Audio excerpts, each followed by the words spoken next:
Hello, my name is Rebecca Fay and I am Head of Marketing at Natural Capital Partners. A very warm welcome to today's webinar, which is keeping you up to date on how climate policy is progressing. Currently, there is intense work going on behind the scenes to put together the details of the Paris Agreement. The voluntary carbon standards are evolving to integrate sustainable development, and companies are setting increasingly stretching targets for carbon emissions reductions and for renewable energy. We have more than 300 clients around the world who are meeting their goals for net zero emissions, 100% renewable energy, and other targets in between using a range of market-based instruments, whether that's renewable energy certificates, guarantees of origin, or carbon credits. So the climate policy landscape is critical to their strategies going forward. Before I hand over to Jonathan, just a couple of housekeeping points.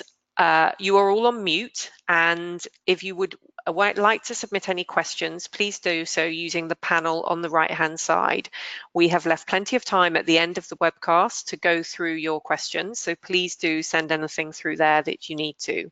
Also, there will be a recording of the webinar made available at the end, which will be sent to you, and you feel free to share that with your colleagues. With that, I'm very pleased to hand over to Jonathan Shopley, our Managing Director of External Affairs. Through role on the board of IETA and work leading our industry body ACROA on options for offsetting post-2020, he has his finger on the pulse of climate policy. Over to you, Jonathan.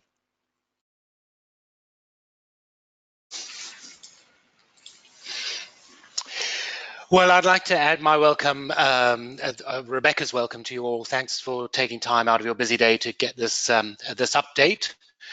But before we head out, just like to do a little audience poll on a question that really frames this afternoon's discussion.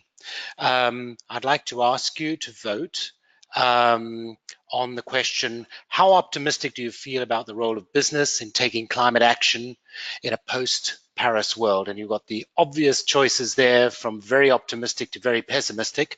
And for those of you who are undecided, the fifth button will do the trick. So please vote now. Let us know your thoughts, and we'll be replaying this at the end of this 25-minute canter through latest developments to see whether there's been any dramatic changes in your thinking as a result of this this webinar. So again, please vote now, and then we'll have the results up in a second. All good? Right. Okay. So there you see them on your screen. A somewhat optimistic at 77%, which is the figure that really stands out for me. And that feels great to me because I'm probably pretty much in that camp myself. So we'll see how we do as we move through the rest of the presentation. Thanks very much, everyone. Right, now down to business. What I'm going to do is just do a quick recap on the global climate policy process. You might recall that this all began some decades ago with the Kyoto Protocol, actually in the late 1990s. The Kyoto Protocol was floated and then ratified in 2005 as a response to the first report of the IPCC, the Intergovernmental Panel on Climate Change, which really sort of brought the science and climate change to the fore. Fast forward then to the 2016, the Paris Agreement was ratified very quickly after it was agreed in Paris the year before, in 2015, to replace the Kyoto Protocol. Now, that speed of getting from agreement to ratification should be tempered by the fact that the Kyoto Protocol was supposed to be renewed 8 years earlier. So this Paris Agreement comes a full 8 years after the Kyoto Protocol original sell-by date was passed. Now, this is stuff you'll know. Just about every country signed up to what was a 16-page, 26-article agreement, very high level, outlining a bottom-up architecture for a global climate policy, very different to the Kyoto Protocol that preceded it, which was very much a top-down approach. The interesting thing about getting every country comfortable at that stage who signed up is that the two hard requirements, there were only two hard requirements within the Paris Agreement, and that were these nationally determined contributions, in other words, emission reduction targets by countries, NDCs as they're known as, and then the requirement to report progress. I just want to highlight the fact that there is no guidance on how those targets, how deep those targets should be set, because the rest of the Paris Agreement, as I see it, was really about raising ambition, getting everybody into the tent, everybody on the same sort of level, every country setting its targets, and then raising ambition through the ongoing process. And the ambition was framed around two metrics, I would say. The first is to keep global temperature rise below 2 degrees Celsius. And although in the Paris Agreement, there is a more ambitious target of 1.5 degrees Celsius change also mentioned. And there was also the second metric of getting to net zero global emissions as early in the second half of the century as possible. Now, the agreement, therefore, set out different pathways for each country, but with very similar treatment, NDCs, reporting, and then some stock taking of those. The first global stock take of how the aggregate emission reductions are stacking up will happen in 2023 and every 5 years thereafter. And obviously it is the other articles in the agreement are all about making sure that we have mechanisms to report, to have comparable results, to address things like REDD+, governance, sustainable development, etc. Now, fast forward then to December coming up in 2018, when the annual climate summits that the UNFCCC holds to keep track of these various agreements that actualize the UN framework on climate convention on climate change.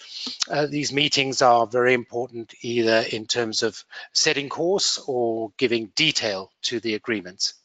Now, when the Kyoto Protocol was signed in to force, there was a similar meeting in Marrakesh in 2001, which took that high-level Kyoto Protocol and translated it into the rules that countries would use as they pursued the goals of the Kyoto Protocol. And it was these were called the Marrakesh Accords.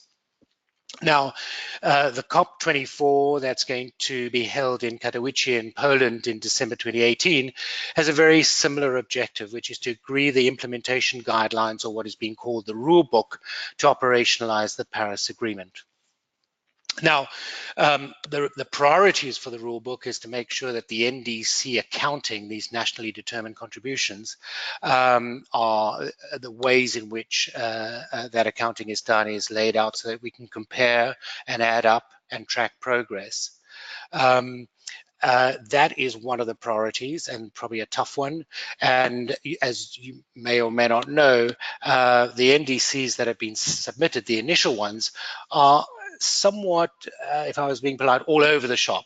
Different countries using different baselines, different reporting structures. Some targets are absolute, some are relative, and so on. So the goal there is to really set out some rules that make the accounting and reporting process valuable in terms of getting a grip on emissions reductions. And the second priority as we see it, and as Rebecca mentioned, we have an audience here who are interested in the use of market-based instruments to meet their targets. So Article 6 of the Paris Agreement sets out flexible mechanisms similar to the ones that were laid out in the Kyoto Protocol, which you would know as the Clean Development Mechanism, CDM, or Joint Implementation Mechanism. So those are two priorities that we're certainly keeping an eye on. Now, the rule book isn't the end in and of itself. Once we have the rules, we'll need supporting systems in place by the 1st of January 2020, which is when the Paris Agreement comes into force. So we need the rule book and all the governance infrastructure and systems which will help that rule book be taken into account on a country level and at the UNFCCC. So work on this rulebook began when the Paris Agreement was ratified in 2016, and progress has been slow, and there's a lot yet to do. In May this year, there was a meeting of the negotiators developing the rulebook, and progress was meaningful, but not enough to make people comfortable that there would be something to sign off in Katowice. So a further negotiating session has been planned for September in Asia. So I think the final comment I would make is that the rulebook really is critical to closing the significant gap between the aggregate impact of the current NDCs, as best as they can be added up at this stage, and the 2-degree Celsius target. So without this, we really will not have the critical piece to the Paris Agreement, which is to get everybody moving towards greater ambition to reach that those climate goals. Now, just a little bit, digging in a little bit into what it will take to put the Paris Agreement to work. So I'll start off by saying that the UNFCCC process is very democratic and tends to favor a nothing is agreed until everything is agreed approach, which means that negotiations can be slow and fractious. And by fractious, I mean that negotiators often take brinkmanship positions in one area to make sure that they can get concessions in another area. And if you think of about 190 plus countries negotiating on that basis or in blocks on that basis, it really is quite a tough process to see things through in a timely way. The other important point that I mentioned at the beginning is that the bottom-up structure of the Paris Agreement makes accounting for the cooperative approaches much more complicated. Under Kyoto, we had the UNFCCC issue allowances to countries that had targets, and so there was a central accounting mechanism. Now that accounting mechanism is going to be built bottom-up, country by country, and that will create its own complexities. Now, Article 6 in the Paris Agreement sets out some requirements for cooperative approaches and calls for concepts that are new and will need time to develop. And I'll just run through a couple of those now. By cooperative approaches, that means that some countries, maybe developed countries, if you remember under the Kyoto Protocol, it was really the developed economies that were expected to use the CDM to fund low carbon transition in developing economies. Well, now that everybody's got a target, that becomes a little more difficult. If you create a reduction in one country and then export it to another country, which might have paid for that to happen, we need these adjustments to their accounts, corresponding adjustments to the accounts of different countries. And in order to keep track of all of that, a new concept has been introduced of internationally transferable mitigation outcomes, or ITMOs is the acronym. So that would help that process and support that double entry accounting. Now, to replace the CDM or succeed the CDM or improve the CDM, there's talk of a new market mechanism that is yet to be defined. And the way in which that gets defined will be different because of the fact that there are no countries, we no longer have countries with targets and those without.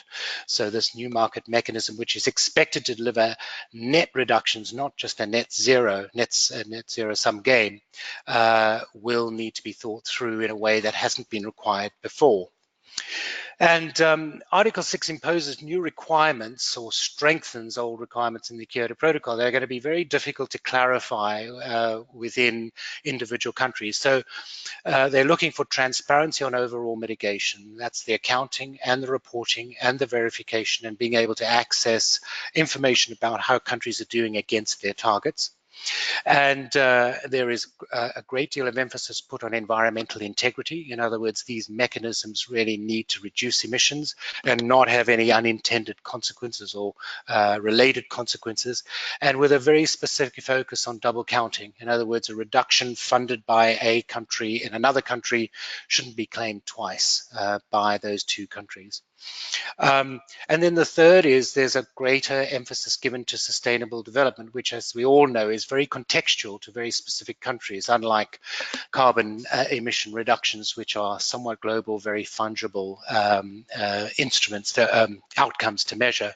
And so that sustainable development dimension is going to be challenging to build into the new agreement. Now, the issues that impact climate action in the private sector are worth sort of bearing down on for a moment. So one of the things that I've already mentioned, but I just wanted to put a little bit more emphasis on it, is the deconstruction of global carbon markets and a carbon price. Under the Kyoto Protocol, there was a desire to develop a global system, set of markets, or carbon markets where instruments could be fungible and transacted right around the world. Now, with this new bottom-up architecture, that won't be possible immediately. It's quite possible, as I've indicated with this ICAP diagram on the left-hand side, that individual states like California within the United States, China, the EU as a regional initiative can develop their market-based systems, emission trading schemes. And over time, it is hoped that they will link up, because one of the benefits of emission trading schemes is that they do deliver mitigation at least cost. But when we see the Paris Agreement coming into force in 2020, we will have a very disparate set of market-based initiatives that will look very different in China to what they do in California, and so it will be very difficult to determine a global price on carbon. So that really increases the complexity for multinational companies that are working across many jurisdictions, and for carbon mitigation project developers, those that are generating the carbon credits that we use, for example, in voluntary offsetting, because they'll be operating in very different, under very different rules and requirements country by country, or could be. The second issue that's very much on people's minds is the double counting, and as I've mentioned, the Paris Agreement is very clear that environmental integrity is going to be paramount, and there can't be any double counting or double claiming.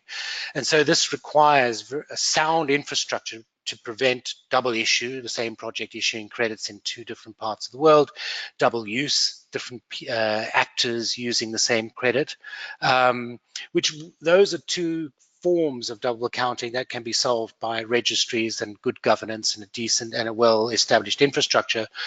But then the corresponding adjustments that I've mentioned before are going to be very critical to preventing double claiming, a country or a company claiming the same credit for the same benefit. Now, all of us have been active in the market for the last decade or so. We'll be very familiar with the term additionality. And that means that any market-based intervention, particularly when we're talking about offsetting, needs to prove that it's making a difference, making an emission reduction occur that wouldn't have occurred under prevailing systems or business as usual. Now, because all countries have NDCs, nationally determined contributions, and targets, there is an argument that we have to be very careful as to how we navigate the concept of additionality. So it is going to be very critical that we deliver new definitions of additionality as we move into the post-Paris area, and make sure that we are indeed raising ambition rather than double counting the same reductions and delivering net mitigation. Now, if you think about it, and I hope this point was made in my first slide about the speed with which we're able to develop global policy, we're sort of casting ourselves forward to December 2018, and then within a little over a year after that, the Paris Agreement comes into force. So the rule book may well be in place by the 1st of January, but the infrastructure and processes that translate that into things countries and project developers and corporates do on a day-to-day basis will need some time to develop, and we may need a transition process period to make sure that all of these come together and align. And it may be that the first stock taking, formal stock taking after the Paris Agreement comes into force in 2023 might represent that kind of a window. And then the final point that I wanted to talk about was ambition, and I mentioned that the IPCC has been asked to deliver a special 1.5 degree report in October this year to calibrate really whether the science is indicating that a 2 degree target is indeed going to mitigate the majority of or the material risks associated with climate change. And various bits of that have been leaked, and as you probably expect, the message is that we may need to raise ambition or that target away a little sooner than we'd expected, and go for a 1.5 with net zero before the middle of the century. But I don't want to preempt what will be a very well researched and anticipated report. Now, keeping a focus on the strengthening role for the private sector, I think that more than ever before, the private sector is going to be key to closing the ambition gap that has been put out there by the Paris Agreement. And the way in which the private sector will do that covers a couple of points. So many of you on this call are parts of organizations that have chosen to move ahead of and beyond policy and regulation for a variety of reasons that deliver value to you. And the fact that the private sector has proven its appetite to do so and continues to do so will be very important contributor to raising ambition. It is the private sector that is being recognized as having the innovation potential that is at the heart of low carbon transformation, and whether that be renewable energy storage, some of the tech applications of big data on environmental management, satellite imagery, etc. There's a whole plethora of innovations that are both disruptive and very supportive of the transformation that's at the heart of the agreement. And then delivering on the Sustainable Development Goals, I said that was tough to layer on to what is a climate agreement. But the reality is that particularly amongst corporates that have already been operating in the voluntary action space, there's a real interest and a real development and innovation amongst the standards to deliver co-benefits, as they've been called in the past, to emission reduction projects that really hit and make an impact on the SDGs. So it's that ability to combine SDGs with emission reductions that's going to play a very important role in this sustainable development dimension. And then the other point I'd like to raise is that the private sector really has an interest and an ability to reach parts of the economy where regulation is, the word here is ineffective but difficult, and I'm thinking particularly of landscape scale mitigation. Landscapes is largely where about 20–25% of global greenhouse gas emissions occur, and it's quite difficult to regulate and to fund the protection or the protection and enhancement of natural landscapes so that they become or maintain their natural sink function. Shifting of focus, the other thing is that many corporates feel the need to shift focus from mitigation to adaptation and drawdown more keenly perhaps than is sort of laid out in the Paris Agreement. So a number of corporates are working on emission reduction projects in their supply chain, not just for mitigation, but also to adapt to changing climatic conditions. And drawdown, which is a now fairly common concept, but was put into common use by Paul Hawken in his book Drawdown, the cover of which is on the left-hand side here. And this is a book that recognizes, I think, almost 100 technologies, many of which already exist within the carbon mitigation project space, that not only mitigate emissions but act as powerful sinks. So they have the ability to draw down excess concentrations of greenhouse gases. And I think the private sector's interest in that, particularly coming now from some of the companies in the oil and gas sectors, the bigger emitters, are really interested in that carbon capture, storage and use function. And then I've got a little logo here on the left-hand side for ECOA, and I'm sure that you would know that is an initiative set up in the aviation sector to making commitments to carbon neutral growth from the early 20s onwards by using a carbon neutral mechanism, in other words, by using offsets. And all of the complexity that I've mentioned around corresponding adjustments between one country and another when an emission reduction is claimed outside of that country are going to have to be worked out if Corsair is going to successfully launch its carbon neutral growth in the aviation sector initiative. And so we are watching that with interest, and they're making sound progress as an industry sector. And it was once said to me, you know, if we knew then what we know now about the difficulty of developing carbon policy and programs, it might be that we would have chosen rather not a country approach to this, but a sectorial approach. Because there are other sectors that are coming in, the maritime sector, mining sector, the heavy metal sector, all have initiatives now spurred by organizations like CDP, which are taking sectoral approaches to the science-based targets and using sector-based knowledge, technologies, benchmarks, and the like to make rapid progress. And then the other point about the private sector is that as we move into the Paris world, the opportunities when it comes to offsetting in particular will spur, in my view, NDCs, or require NDCs, encourage NDCs to see, countries to see their NDCs as investment prospectuses. In other words, there will be part of those NDC country targets that might be conditional upon the new market mechanism, or receiving funding from outside of that country. And so the private sector's ability to fund and deliver innovative technologies into those conditional parts of the NDCs be a very powerful mechanism for raising ambition. And then again, I'd like to sort of acknowledge that many of you on this call are climate leaders, those who've taken a leadership position, you know, at the leading, perhaps bleeding edge of climate action.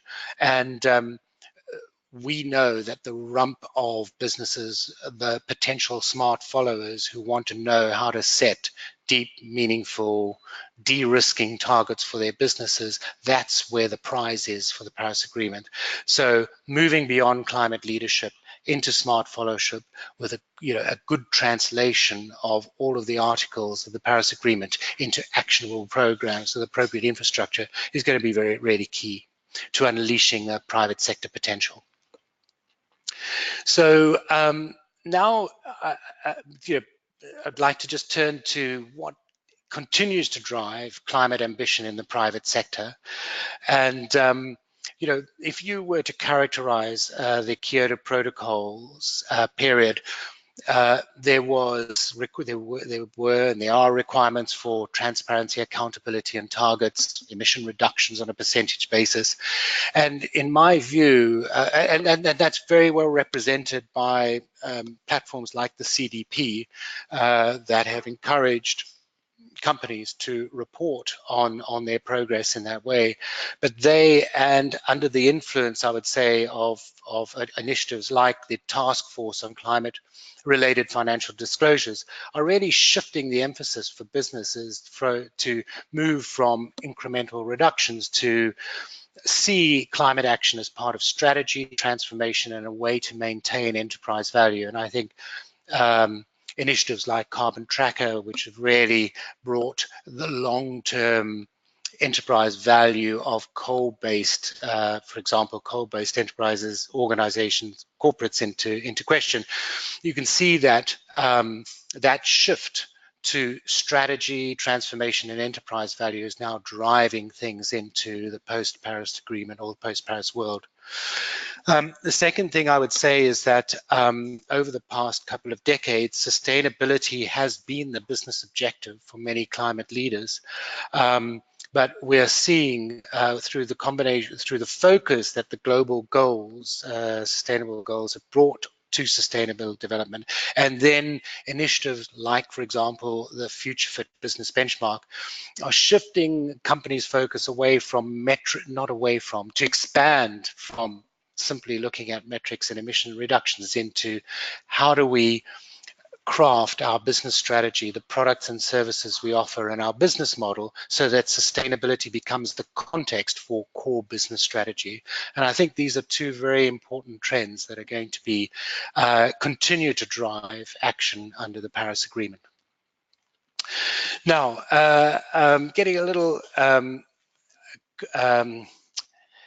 cool-headed about how we keep our focus through this period of change. And I just want to spend a moment on that. In serving the clients that we do in meeting their environmental goals, we've been asked a number of questions, and I've sort of pulled three out just to spend a little time on. And they tend to sort of cluster around these. So once the Paris Agreement is implemented, why would voluntary action be needed? You know, everybody's got targets, countries are going to take responsibility. And I hope I've made the point that, you know, there is a real ambition target to be closed, and business is very well positioned, the private sector is very well positioned to help do that. Businesses themselves see the need, as I've mentioned earlier, to future-proof their businesses with strategies that put their business into the context of sustainable development, rather have that as a separate activity to their core strategy. And the ability for private sector to contribute innovation and funding to climate action is absolutely key. The perfect Paris Agreement without private sector involvement would not be worth much at all. Second sort of bundle of questions, the proxy for that would be, will market-based instruments survive the transition, given the complexities of the double entry accounting and so on? And I would say that Article 6 requires it. Some NDCs have already made their more ambitious targets conditional on having these flexible mechanisms. The Kyoto Protocol's Clean Development Mechanism has already shown the value and the impact of well-designed flexible mechanisms. So the early days of the CDM were highly successful before political ambition sort of wavered a bit. And then the critical role that market-based instruments will play in cost containment as we sort of pick away at the low-hanging fruit and then need to really invest and direct our funds to the next most important, most meaningful reductions is well served by market-based approaches. And then the other final one sort of falls into the buckets, which could these new complexities that I've spoken about kill it? And I would say that, you know, we've done this before. When the Kyoto Protocol was brought into force back in the day in 2005, and actually earlier than that in 2001, when we started to think about all this, it looked incredibly complicated. We got the Marrakesh Accords, and in fact, very soon after 2005, in fact, possibly even before it was ratified in 2005, private sector money started to flow using clean development mechanism, joint implementation and the like. So we have that experience. We've learned some hard lessons along the way, and they're all ready to be deployed again. And then, you know, I would also say that it's unlikely that complexities would occur given the current levels of collaboration and opportunities to simplify some of the things that have made it difficult under the Kyoto Protocol. And I want to sort of call out particularly organizations like the American Carbon Registry, Gold Standard, and Verra, which you would know, most of us know as the VCS or Verified Carbon Standard. These are organizations that are already adapting their standards to anticipate a post-Paris world. And that collaboration, that innovation by each of them and collaboration across that platform, including new organizations that haven't played in the climate space before, like the FSC Ecosystem Services Procedure, that are beginning to bring a verified carbon impacts into their sustainability standard. These are very important partnerships and collaborations that are going to make good progress. And then the other thing is, the final point I'd like to make is that the critical role in developing the SDGs and bringing global net zero forward is something that really makes the game worth the candle. In other words, it might be complex, it might take a little work, we may need to learn deeply from what we've done in the past, but it sure is going to be worth it, and it's going to be necessary to ensure that these complexities are ironed out. So my final slide is just to talk a little bit about what we're doing to secure the role for the private sector's voluntary action in raising ambition. And the three things that I just wanted to briefly touch on. We're updating, as we do on an annual basis, the carbon neutral protocol to enable the smart followers, the rump of business, to easily plan for net zero emissions, which we see as a critical imperative. We're holding 5 Talanoa dialogues with clients and partners to bring the business voice to the UNFCCC process. And those of you who haven't heard about the Talanoa dialogues, it is a concept introduced by Fiji when they chaired the whole UNFCCC process for the past year. And they, as part of the facilitated dialogue, the first sort of stock take or pre-Paris stock take, said we've got to lose our negotiating positions. We've got to start talking about, you know, about 3 questions actually. Where are we? Where do we need to get to? And how do we get there? And uniquely, the Talanoa dialogues have invited and encouraged the private sector to raise its voice, to consider itself a key stakeholder in the next phase of the Paris Agreement and the development of the rule book. And that's why we've focused on working with our clients who've made net zero commitments to bring that message forward, that this is possible, and that with a good rule book, we'll be able to continue to bring private sector funding, innovation, and interest to bear. And then finally, I'd like to say that Rebecca mentioned that we're involved with both IETA, the International Emissions Trading Association, and ICROA, the International Carbon Reduction and Offset Alliance, and many other key market participants, you know, uniquely collaborating to ensure private sector voluntary action is enabled through the Paris rulebook by participating in the negotiating process and developing white papers and think pieces to inform that process. So that takes me to my final slide, and I'm now going to see whether I ask you again to vote, having heard that little trot through on the very same question, to see whether we've experienced any major shifts of position. So if you could vote now, and we'll show the results of that poll in a second.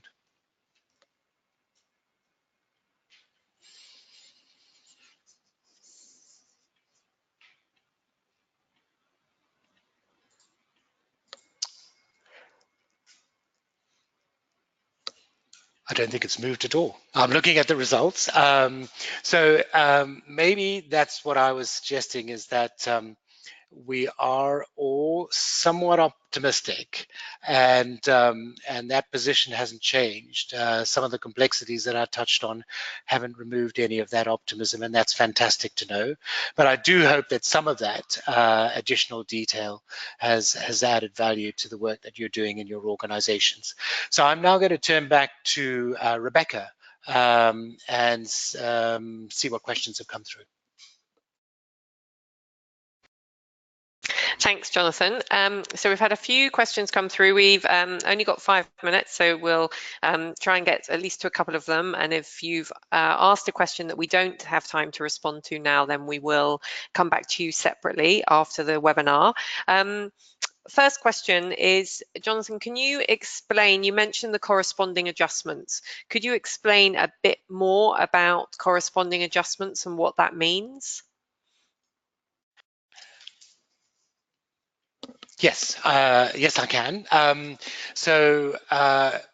If every country has got a target and your organization funds an emission reduction in country A, and no, let's just say if one, let's keep private sector out of this for a moment.